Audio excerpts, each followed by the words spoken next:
Warning. Our YouTube channel and its videos may contain scenes, language, and content that may not be appropriate for all audiences.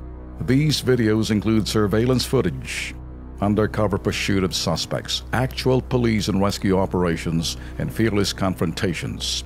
If you do not approve of the content, please do not watch our videos.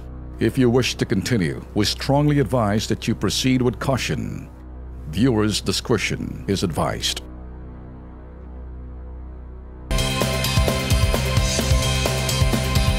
Kasama ho natin ngayon sa studio itong sina Joker Gabriel, 33 anyos, at si Carlito Blanco, siya po ay 33 anyos. Sila po ay mga rider na nagdi-deliver po ng mga pagkain. Baka sila rin to nagdi-deliver siguro ng pagkain ko ha. Inirereklamo ho nila ang kanila pong agency, ang Excellent Skills Unlimited Corporation. Ayon po sa kanila, hindi raw kasi ho hinuhulog ng kanila pong ahensya, yung employer nila, yung kanila pong mga benefits, yung kanila pong contribution tulad po ng SSS, PhilHealth at Pag-ibig mula po taong 2015 hanggang sa kasalukuyan. Grabe naman to. Magandang gabi sa inyo, Joker at Carlito. Joker, paano mo nalaman na wala talagang hinuhulog itong agency ninyo na Excellent Skills Unlimited Corporation? Nag-check po ako nung nakaraang buwan po. Sabay naghulog na rin po ako.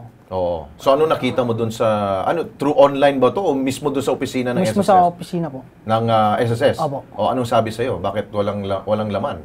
Ano raw po eh. Hindi raw po naguhulog yung excellent po eh. Nako. Sabi po, balikan ko raw po yung excellent. Ngayon po, nung binalikan ko po, sabi nung staff ng excellent po, isasabay-sabay daw po yung hulog eh. Hanggang sa Isasabay? Isabay-sabay daw po eh. Para mahulog daw po agad eh. Pero consider na rin parang delinkwente sila. Biro mo, 2015 pa sila, hindi naguhulog sa inyo. Paano kayo makakautang yan kung mismo ang inyo pong contribution, wala, di ba? May plano ka ba, maglo-loan or ano bang gagamitin mo sana sa SSS? Maglo-loan din po sana. Maglo-loan ka sana. Okay. Ikaw naman, Carlito, ganun rin? Ganun din po, sir. Sa SSS rin, napansin mo? Wala po silang record, sir eh. Walang record? Opo. Nako, ilang taon na rin kayo? Mga magdadalawang taon na rin kayo? Ako po kasi, sir, simula po noong 2015 hanggang ngayon. So wala talaga. Opo, Itong pinag-uusapan natin ay SSS lamang. Opo. Pero what about yung sa PhilHealth at Pag-ibig? Ganun rin? Opo, wala po eh. Tiningnan nyo rin? Opo, wala po. Ba talaga naman? Nung inyo pong kinompronta itong inyo pong opisina, anong sabi sa inyo? Sabay-sabay daw po yung hulog eh. Ganun lang po eh. Papalo up lang daw po namin, Sabi sir. po nila, Oo. kami nga rin, walang hulog yung SS namin eh. Problema eh. Okay, may mga hawak kayong mga ebidensya na masasabi ninyo na kayo'y buwan-buwan ay kinakatasan. Opo, meron po ako. Sir. Ano yun? Yung sa payslip ninyo? Opo. Oo. Magkano binabawas sa inyo? Tingnan nyo nga, magkano bang binabawas kada buwan sa inyo? Dapat rin, may contribution rin sila dyan. Yung employer, di ba? 200 po. 200 sa SS. Ikaw? Opo. Sa inyo? Opo. Tapos may contribution po niya, counterpart, na dapat, same rin, dapat 200 yun. So wala rin, walang Wala po eh. Okay, siguro, dulog na ho natin ito sa Department of Labor and Employment. Makakausap po natin ngayong gabi si Maria Teresita Cocueco. Siya po ang Executive Director ng Occupational Safety and Health Center ng DOLE. Ma'am Maria, magandang gabi ho. Si Alex Santos po to sa Kilos Pronto, ma'am. Alex, good evening. Pero hindi na po ako sa Occupational Ay! Safety and Health Center. Opo, okay lang po, ma'am. Conditions na po ako. I mean, kasi iba na po yung director sa OSA. Opo. Kaya naman po. Okay lang po, ma'am. Para baka siguro makatulong rin po kayo. Baka pwede ho ninyong idulog na rin po doon sa opisina po. Oho, ganito po, ma'am. Opo, narinig ko, Alex. Opo. Opo.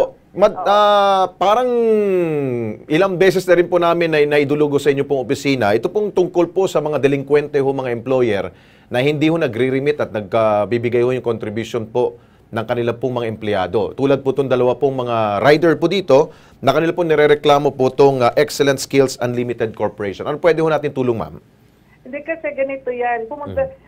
Actually, ang dito, pwede rin sila mag-complain. Kami na magdadala nila siguro sa regional office, sabihin nila, or pumunta sila sa amin para, hindi ko kasi alam kung saan yung opisina nila. Pero ipapatingnan ho natin sa mga labor law compliance officers ng DOLE para tingnan siyempre ito na yung isang tinatawag na compliance visit para tingnan ho kung ano yung kasi naglumalabag ko sila sa compliance ng labor laws kasi yung mga benepisyo hindi ho nila nire-remit. Opo. Or else, pwede kasi sana pumunta sa SSS at nakita nilang wala, pwede ho talaga nilang i-complain na kasi meron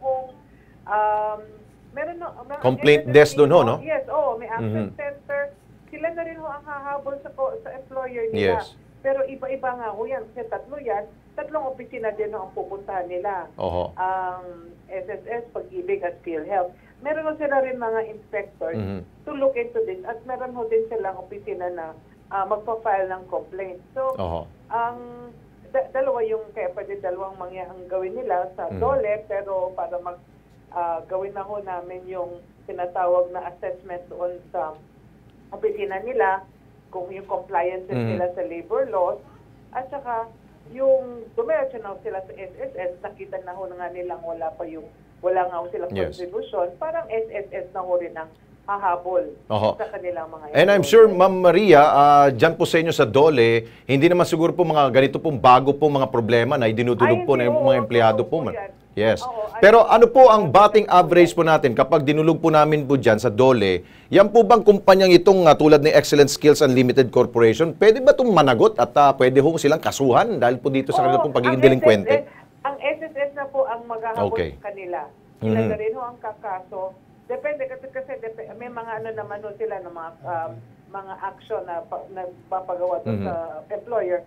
Pero kung talaga, kakasuhan din naman po talaga din sila. SSS na po yan. Ang isa sa mga rason daw, ma'am, dahil kinumpronta na ho nitong dalawa ho nating bisita ho dito, nila Joker ni Carlito, sabi daw ho ng kanila pong employer, ipagsasabay-sabay daw ho ang bayad na lamang daw ho. Pwede ba ho yun, ma'am?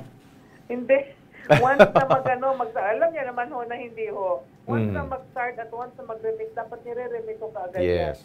Kasama ho yan sa benepisyo naman gagawa at dapat sinusunod din po yan ng employer. Siguro, Ma'am Maria, para ho sa kapatiran po ng ating pong mga tagapakinig dito at nanonood po sa Kilos Pronto, ano pong advice ninyo pag meron po mga delinkwenteng, mga ganitong mga employer na talaga naman, kabig lang sila ng kabig, binabawasan ang sweldo ng ating mga empleyado at hindi nagre-remit, ma'am. Go ahead, ma'am. Diretso na po talahog. Kasi kung nakikita niyo, dumiretso na ko yung sa SSS, may action center. Gagawin ho talaga din nila kaagad.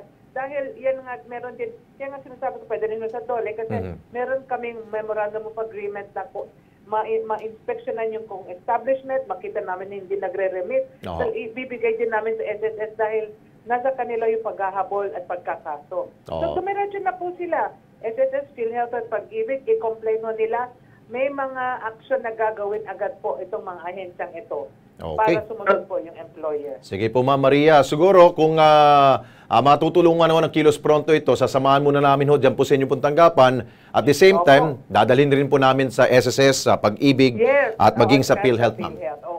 Okay. Ma'am Maria, thank you so much po. Good evening, ma'am. Happy weekend po. Si Maria, ano po yan, ng DOLE. Ating po nakausap, Maria Teresita Coqueco. Madali ho nating lapitan niya. Okay, Joker at Carlito, yan ang gagawin natin. Huwag kayong mag-alala. Ang Kilos Pronto ay nakaalalay sa inyo. Tutulungan namin kayo. Sasamahan namin kayo sa tatlong ahensya at the same time sa DOLE. Okay? Okay po. I'm sure itong kumpanya na idinulog niyo dito, Excellent Skills Unlimited Corporation, siguradong pahiyang-pahiya na ito dito sa Kilos Pronto. Okay?